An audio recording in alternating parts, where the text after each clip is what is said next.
नीयत सच्ची हो तो पूरी कायनात आपके हक में खड़ी हो जाती है।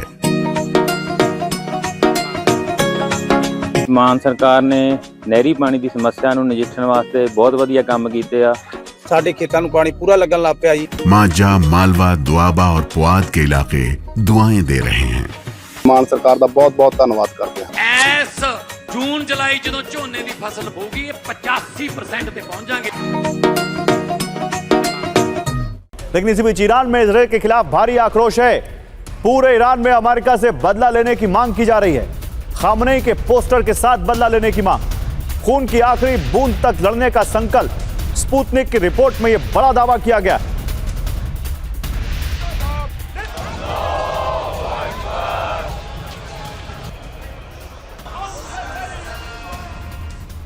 और अली खामनेई की मौत का बदला लेगा ईरान।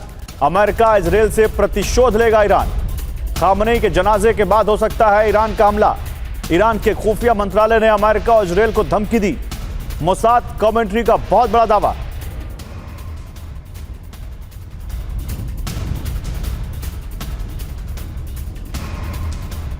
तो खामनेई की मौत का बदला लेगा ईरान। अमेरिका इजराइल से विनाशक बदला लेने की तैयारी।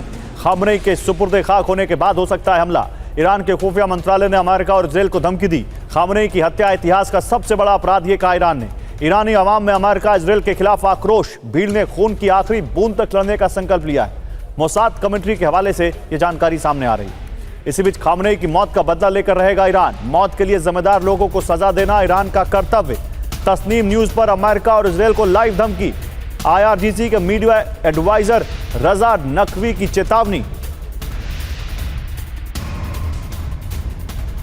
तो अमेरिका इजराइल को बदला, ईरान की धमकी। अमेरिका और इजराइल से बदला यह ईरान ने धमकी दी है। अली खामनेई की मौत का बदला लेकर रहेंगे।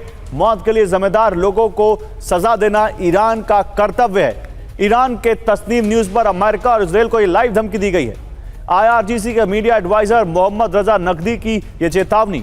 बातचीत या समझौते से पहले के इरादों पर असर नहीं, ये कहा इस रिपोर्ट में। खून की आखिरी बूंद तक लड़ने को तैयार है ईरानी। अब सवाल यह है कि एक तरफ MOU हो रहे हैं, एक तरफ समझौता हो रहा है और दूसरी तरफ उन्हीं की सरकार के प्रवक्ता कह रहे हैं कि नहीं, हम आखिरी खून तक बदला लेंगे। तो एयर कमोडोर काले किसकी बात पर भरोसा किया जाए और कैसे आगे अब देखा जाए?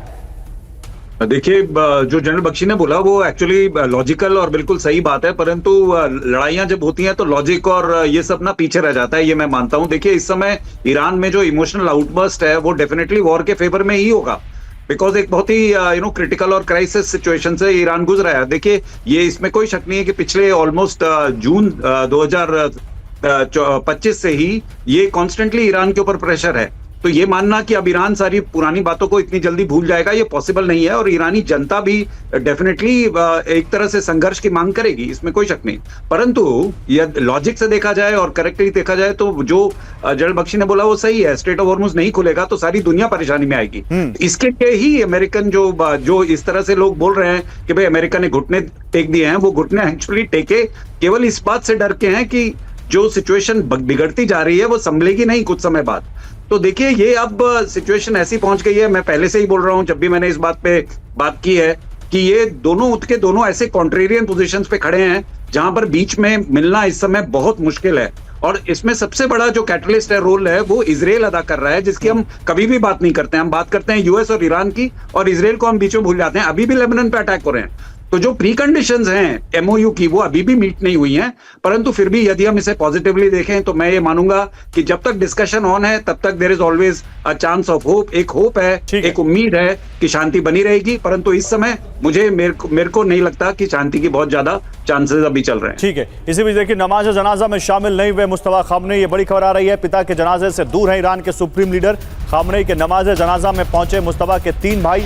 28 फरवरी के बाद नहीं देखे गए मुस्तफा खामनेई, क्योंकि कहा यह गया था कि जब हमला हुआ था उस वक्त मुस्तफा खामनेई भी उस हमले में घायल हो गए थे। किसी तरह बच गए, लेकिन उनको भी चोट पहुंची थी और इसलिए उनका इलाज चल रहा था। अब कहा यह जा रहा है कि सुरक्षा वजहों से मुस्तफा इस कार्यक्रम में शामिल नहीं होंगे। न्यूयॉर्क टाइम्स ने जानकारी दी है। तो हमले का डर, जनाजे से दूर रहेंगे मुस्तफा। अली खामनेई के नमाज जनाजा में नहीं शामिल हुए मुस्तफा। सुरक्षा वजहों से मुस्तफा किसी भी कार्यक्रम में शामिल नहीं होंगे, यह रिपोर्ट कह रही है। इजरायली धमकियों की वजह से मुस्तफा को दूर रखा गया। पिता, पत्नी और बेटे को अंतिम विदाई देने नहीं आएंगे मुस्तफा। अली खामनेई के नमाज जनाजा में पहुंचे मुस्तफा के 3 भाई। 28 फरवरी के बाद पहली बार नजर आए मुस्तफा, मीसम और मसूद खामनेई। न्यूयॉर्क टाइम्स ने कहा, लेकिन मुस्तफा नहीं आए। इसी बीच अली खामनेई की सुपुर्दे खाक में शामिल होना चाहते हैं मुस्तफा, यह रिपोर्ट कह रही है। 9 जुलाई को जनाजे की नमाज की अगुवाई करना चाहते हैं मुस्तफा। सुरक्षा अधिकारियों ने मुस्तफा को शामिल होने से रोका है। लोकेशन जाहिर होने की वजह से मुस्तफा पर हमले का खतरा है। ईरानी अधिकारियों के हवाले से न्यूयॉर्क टाइम्स की रिपोर्ट।